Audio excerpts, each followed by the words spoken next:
Alright people, it's about 10:30 p.m.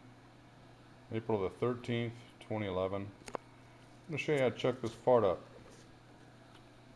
Um, Here's a finished part, as we did last night. This one is long on purpose. Another one of those on purpose parts. We need to trim this off, but the end of it is saw cut, so it's not square. I don't care how careful you are to set your saw up square, it's just not going to cut square. So you have to trim the end off. I already know that. So anyway, just take the calipers and grip it in the calipers. You can't even take a measurement on it. If you heard that ding, that was another part falling off the bandsaw. So the measurement here is 2 inches, 700 and about 36 thousandths. Okay, so you got to take off 236 thousandths according to this, but that's not reliable. Let me see if I can get a better grip on this.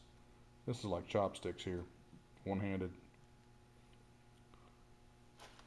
So I got a grip on that. I'm going to take it all the way over here to the lathe chuck. Handle's already in it. I'm going to slip it in there, try to, with one hand. And what I'm doing is the end of the calipers are hitting the lathe chuck. See that? So I'm going to back it off just a hair. Speaking of the Yale student who got killed on a lathe. So there's only a little bit of contact area here.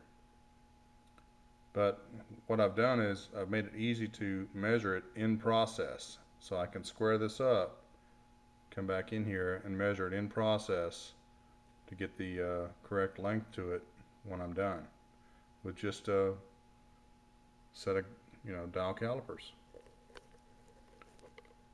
I'm going to chuck it up, and this is the way we've been doing it for years.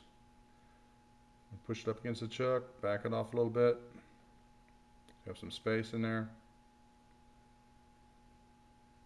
cut it, see what we come up with. The other one was about 5 thousandths full, which is full is okay. Short is another story. Bye.